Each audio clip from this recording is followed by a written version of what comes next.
दोस्तों, असल में कौन थे महाभारत के संजय? युद्ध के बाद कैसे बीता उनका जीवन? धृतराष्ट्र को महाभारत युद्ध का सजीव वर्णन सुनाने के लिए महर्षि वेदव्यास ने संजय को दिव्य दृष्टि प्रदान की थी। असल में संजय पेशे से बुनकर और धृतराष्ट्र के मंत्री थे। हम लोग हमेशा महाभारत के संजय की चर्चा करते हैं, जिन्हें उस युद्ध का सजीव वर्णन धृतराष्ट्र को सुनाने के लिए विशेष दिव्य दृष्टि मिली थी। आखिर कौन थे संजय? महाभारत से लेकर आज तक वो क्यों अमर है? उस युद्ध के बाद उनका क्या हुआ? वैसे आपको बता दूं कि वो जाति से बुनकर और धृतराष्ट्र के मंत्री थे। संजय महर्षि वेदव्यास के शिष्य थे। वो धृतराष्ट्र की राज्यसभा में शामिल थे। राजा धृतराष्ट्र उनका सम्मान करते थे। संजय विद्वान गवालागण नामक सूतपुत्र के पुत्र थे और जाति से बुनकर। हमारे पौराणिक ग्रंथ और महाभारत की कहानियां बताती हैं कि संजय बेहद विनम्र और धार्मिक स्वभाव के थे।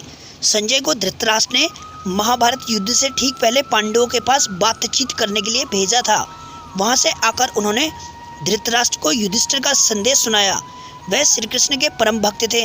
बेशक वो धृतराष्ट्र के मंत्री थे, इसके बाद भी पांडवों के प्रति सहानुभूति रखते थे। वह भी धृतराष्ट्र और उनके पुत्रों को अधर्म करने से रोकते थे और कड़े कड़े वचन भी कहने में हिचकते नहीं थे। संजय हमेशा राजा को समय समय पर सलाह देते थे। जब पांडव दूसरी बार जुआ में हारकर 13 साल के लिए वनवास गए थे, तो संजय ने धृतराष्ट्र को चेतावनी दी थी कि हे राजन, कुरुवंश का समूल नाश तो पक्का है, लेकिन साथ ही में निरीह प्रजा भी नाहक मारी जाएगी। हालांकि धृतराष्ट्र उनकी स्पष्टवादिता पर अक्सर चुप हो जाते थे। जब ये पक्का हो गया कि युद्ध को टाला नहीं जा सकता, तब महर्षि वेदव्यास ने संजय को दिव्य दृष्टि प्रदान की थी, ताकि वह युद्ध क्षेत्र की सारी बातों को महल में बैठकर देख ले और उसका हाल धृतराष्ट्र को सुनाए।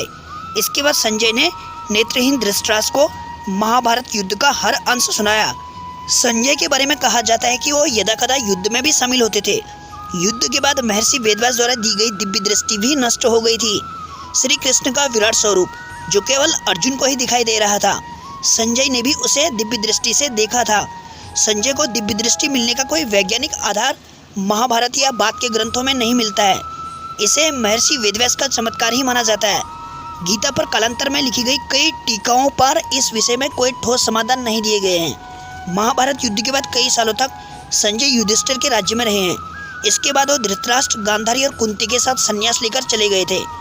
पौराणिक ग्रंथ कहते हैं कि वो धृतराष्ट्र की मृत्यु के बाद हिमालय चले गए थे, जिसके बाद वो कभी वापस नहीं आए। अगर आपको ये वीडियो अच्छी लगी हो तो लाइक करना, चैनल को सब्सक्राइब करना। वीडियो को कहाँ से वॉच करो कमेंट सेक्शन में ज़रूर बताना।